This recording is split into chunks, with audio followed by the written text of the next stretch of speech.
Hello दोस्तों, आज हम लोग बात करेंगे चैट जीपीटी से। यस, सही सुना आप लोगों ने। आज हम बात करेंगे चैट जीपीटी से। मैंने इसके बारे में बहुत सुना है कि ये हर सवाल का जवाब देता है। जो भी इनसे पूछो वो सारे सवाल का जवाब इसके पास होता है। तो आज हम अपनी प्रॉब्लम्स, अपने सारी प्रॉब्लम्स जो एग्जाम से रिलेटेड होगा, अकाउंट से रिलेटेड होगा, 12th से रिलेटेड होगा, फ्यूचर से रिलेटेड होगा, ये सारे सवाल हम पूछेंगे अपने चैट जीपीटी से और देखते हैं कि चैट जीपीटी इसका क्या आंसर देता है। मैंने सुना है कि चैट जीपीटी फ्यूचर है। इसके बारे में बहुत बातें सुनी हम लोगों ने, बहुत सारी बातें सुनी है कि ये बहुत सारे लोगों की जॉब खा जाएगा या जॉब खा रहा है। इसके आने के बाद बहुत सारे लोगों के जॉब चले जाएंगे। तो देखते हैं कि क्या ये सही आंसर देता है, क्या ये सारे सवालों के सटीक आंसर देता है, या जो एक ह्यूमन बींग्स को मालूम है क्या ये चैट जीपीटी को पता है। तो चलिए देखते हैं कि ये क्या क्या आंसर देता है। तो इससे हम सबसे पहला सवाल, हाय कैसे हो। तो चलिए देखते हैं इन्होंने क्या रिप्लाई किया। इन्होंने कहा है, hi Alam, how can I help you today. बताइए मैं आपकी क्या मदद कर सकता हूँ। वेरी गुड, मेरा नाम इसको मालूम है ऑलरेडी। मैंने दूसरा सवाल इससे पूछा है कि क्या तुम मेरी मदद कर सकते हो, क्या तुम मेरी मदद कर सकते हो। देखो इन्होंने क्या आंसर दिया है मुझे। हाँ क्यों नहीं, बिल्कुल मैं आपकी मदद कर सकता हूँ। देखते हैं क्या आंसर दिया है इन्होंने। क्या तुम मेरी मदद कर सकते हो। रिप्लाई किया इन्होंने, बिल्कुल आलम, मैं आपकी किस तरह से मदद कर सकता हूँ। अरे वाह, ये तो सच में आंसर दे रहा है यार। मेरा आंसर, मेरा नाम भी पता है इसको। चलिए मैं आगे पूछता हूँ, भाई कल मेरा एग्जाम है, कैसे तैयारी करूँ। कल एग्जाम है, बताओ कैसे तैयारी करूँ। तो इसने क्या आंसर दिया, ये कहता है, चलिए देखते हैं इसका आंसर इन्होंने क्या बोला है। इसने कहा है, वैसे एक बात बताऊं, सारे आंसर इसके करेक्ट होते नहीं है।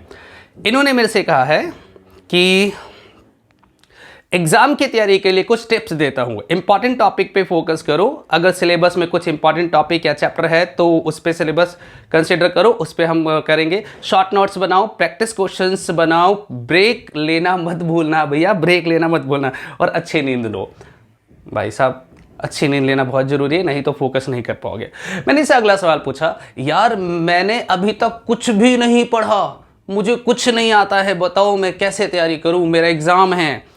मैंने अभी तक कुछ भी नहीं पढ़ा, ये उन बच्चों के लिए है जो कहते हैं कि सर मैंने अभी तक कुछ नहीं करा, मैं कैसे तैयारी करूं।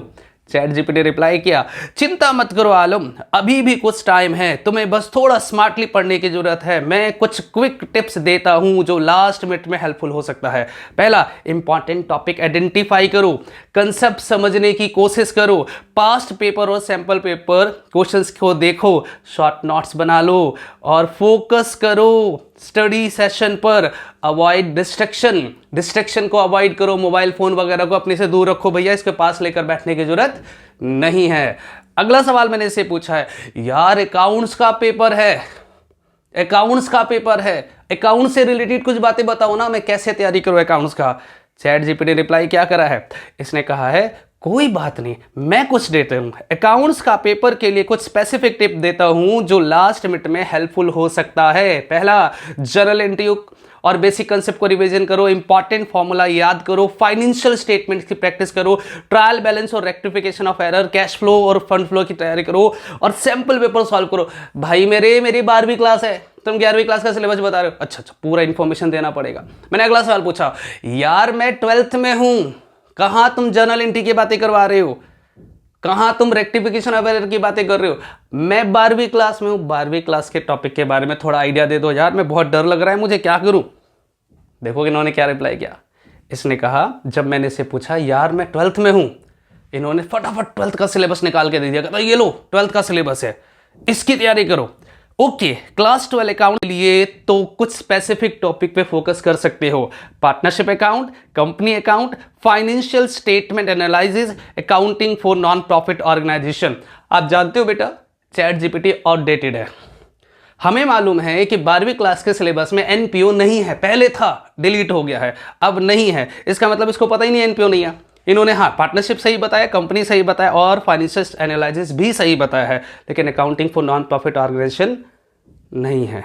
ठीक है, एनीवे फिर भी कहता है अगर इन टॉपिक्स पर फोकस करोगे तो अच्छा प्रिपरेशन हो जाएगा। कोई स्पेसिफिक टॉपिक और मदद चाहिए तो बताओ। मैंने कहा चलो और पूछता हूं।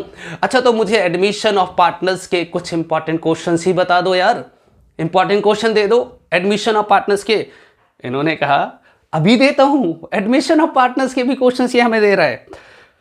मैंने इससे पूछा था कि अच्छा तो मुझे एडमिशन ऑफ पार्टनर्स के कुछ इंपॉर्टेंस क्वेश्चन दे दो। देखिए जरा क्वेश्चन कैसे बनाता है, क्वेश्चंस किस तरह का बनाता है और कौन से टॉपिक पर बनाता है।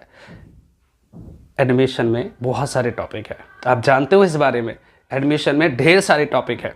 देखिए इन्होंने क्या रिप्लाई दिया, इन्होंने कहा एडमिशन ऑफ पार्टनर्स के कुछ इंपॉर्टेंट क्वेश्चन जो एग्जाम में आ सकते हैं। पहला calculation of new profit sharing ratio, दूसरा ट्रीटमेंट ऑफ गुडविल, गुडविल की ट्रीटमेंट, तीसरा इन्होंने कहा कि सर आप revaluation of assets and liability करो, adjustment of reserve and accumulated profit and loss and capital adjustment. जो बच्चे 12वीं क्लास में उनको पता है ये सारे टॉपिक हैं हमारे एडमिशन में। इसके बाद सेक्रीवेजिंग रेशियो कैलकुलेट करना सीखो और इन क्वेश्चंस को प्रैक्टिस करने से कंसेप्ट क्लियर हो जाएगा और एडमिशन ऑफ पार्टनर्स के मोस्ट लाइकली क्वेश्चंस कवर हो जाएंगे। बहुत बढ़िया भैया, सारे टॉपिक इन्होंने कवर करवा दिया, सारे टॉपिक कवर करवा दिया। फिर उन्होंने मैंने इनसे पूछा अच्छा न्यू रेशियो कैसे निकालते हैं, जरा ये बता दो न्यू रेशियो कैसे निकालते हैं। वैसे चैट जीपीटी का एक बेनिफिट है, इसमें सच में बहुत सारे कंसेप्ट है, बहुत सारी चीज़ें हैं जो इनको मालूम है, बहुत सारी हेल्प हमें मिल सकती है चैट जीपीटी को यूज़ करने से। मैंने अगला पूछा अच्छा न्यू रेशियो कैसे निकालते हैं, जरा इसके बारे में बताओ। अब देखो न्यू रेशियो निकालने के इसने स्टेप बाय स्टेप सारे मेथड हमें बता दिया है। मैंने से पूछा न्यू रेशियो कैसे निकालते हैं, इसने पूरा चार्ट बनाकर दे दिया। Formula new ratio is equal to old ratio minus sacrificing ratio minus new partner share, या सेक्रीवेजिंग रेशियो किसी भी ओल्ड पार्टनर्स का old ratio minus new ratio होता है। इसके अलावा न्यू प्रॉफिट शेयरिंग रेशियो निकालने के स्टेप्स बता दिए, स्टेप 1, स्टेप 2, स्टेप 3। इसके साथ उसने एक एग्जाम्पल भी दे दिया, ए और बी पार्टनर है जो 3 और 2 3:2 के रेशियो में प्रॉफिट बांटते हैं। अब सी एडमिट हुआ 1/5 के लिए, स्टेप नंबर 1 सी का शेयर 1/5, रिमेनिंग प्रॉफिट हो गया 1 - 1/5 दैट इज 4/5। और कैलकुलेशन करने के लिए उसने बोला ए का न्यू शेयर होगा 4/5 इंटू 3/5, इसी तरह से बी का और इसी तरह से सी का, और न्यू रेशियो हमारे निकाल के दे रहा है 12:8:5। जबरदस्त नहीं है? प्रैक्टिकल क्वेश्चंस, हाँ शॉर्ट क्वेश्चंस ये जरूर निकाल के देता है बट लॉन्ग क्वेश्चंस निकालने के चांसेस कम है। मैंने कहा चलो ठीक है जीपीटी से एक और सवाल पूछते, भैया मेरे को तो समझ नहीं आया, एक और एग्जांपल दे दो प्लीज, एक और एग्जांपल दे दो, क्योंकि ये तो एग्जांपल मुझे समझ नहीं आया क्या बोला आपने, या अच्छे से क्लियर भी नहीं हुआ। तो उसने कहा यस हम इसके बाद भी इसका एक और एग्जाम्पल देते हैं। चलते हैं जीपीटी ने क्या, चैट जीपीटी ने इसका आंसर क्या दिया। इसने कहा बिल्कुल एक और एग्जाम्पल के साथ समझाता हूं।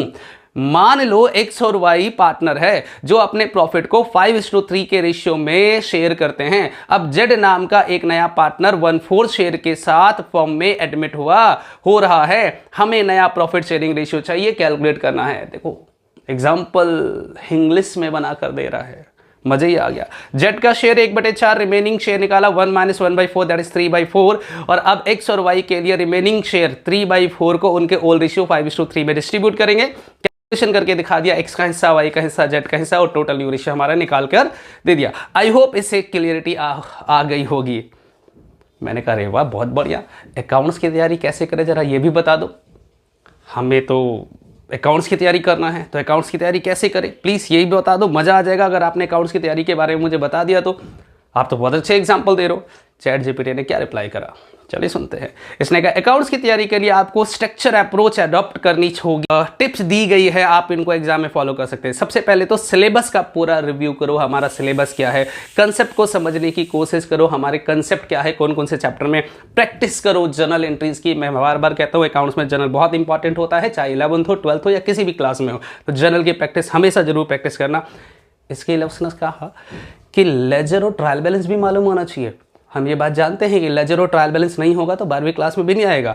फाइनेंशियल स्टेटमेंट को हम फॉलो करेंगे, फाइनेंशियल स्टेटमेंट को भी हम प्रैक्टिस करेंगे। प्रॉफिट एंड लॉस अकाउंट और बैलेंस शीट का फॉर्मेट अच्छे से याद कर लेना। इंपॉर्टेंट रेशियोज एंड फॉर्मूले, थर्ड बुक की बात कर रहे हैं कि इंपॉर्टेंट रेशियो और फॉर्मूले भी हम लोग रिवाइज करेंगे, एरर चेकिंग करेंगे, रिवीजन करेंगे। कॉन्फिडेंस और कामनेस, शांत होकर हम इसे रिवाइज करने वाले हैं। की टॉपिक जो बताया उसने, पार्टनरशिप में एडमिशन, रिटायरमेंट पढ़ सकते हैं, इश्यू ऑफ शेयर, डिबेंचर पढ़ सकते हैं। मैंने उससे एक और आखिरी सवाल पूछा, मैंने कहा भाई डर लग रहा है क्या करूं, डर लग रहा है क्या करूं। ये मोटिवेट भी करता है, सांत्वना भी देता है और बोलता है पढ़ो क्या लिखा है, कहता है ये बिल्कुल नॉर्मल है आलम, एग्जाम के टाइम पर सबको थोड़ा नर्वसनेस या डर लगता है, लेकिन ये डर तुम्हें ज्यादा अच्छा करने की मोटिवेशन दे सकता है। डर को अपने फायदे के लिए यूज करो। यहाँ कुछ स्टेप्स हैं जो तुम्हें काम और फोकस रहने में मदद करेंगे। पहला, डीप ब्रीथिंग, सांस लो, अच्छे से सांस लो, डरो नहीं, पॉजिटिव सोचो, अच्छा सोचो, जो होगा अच्छा होगा। नेगेटिव थॉट को अपने दिमाग से निकाल दो। सोचो मैंने इतना पढ़ाई किया है, अब मुझे अपनी बेस्ट देना है। ब्रेक लो और फोकस रहो। कॉन्टिन्यूस नहीं पढ़ना है, टाइम टू टाइम ब्रेक लो, 5 मिनट 10 मिनट का ब्रेक लो, देन रीस्टार्ट करो, रिफ्रेश माइंड से स्टार्ट करो। फिर कहता है पढ़ाई को डिवाइड करो, ब्रेक करके पढ़ो। अपनी पढ़ाई को छोटे छोटे गोल्स में डिवाइड कर लो। जैसे मैं आज ये 2 टॉपिक कंप्लीट करूंगा, और जब तुम ये कंप्लीट कर लो तो उसे खुद रिवॉर्ड दो, अपने आप को रिवॉर्ड दो, यस मैंने ये दोनों टॉपिक कर लिया है।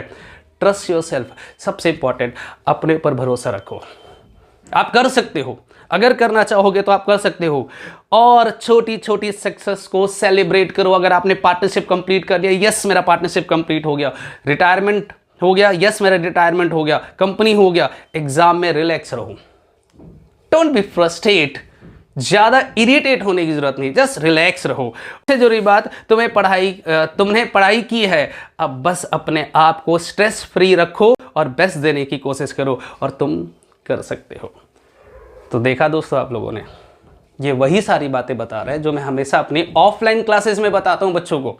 मैं हमेशा 1-1 घंटे की क्लासेस लेक्चर देकर यही बातें बताता हूं कि यार आप कर सकते हो, जो बीत गया सो बीत गया, आज स्टार्ट करो, अभी स्टार्ट करो, तुम्हारे पास अभी भी वक्त है, अगर तुम चाहो तो बड़े आराम से कर सकते हो।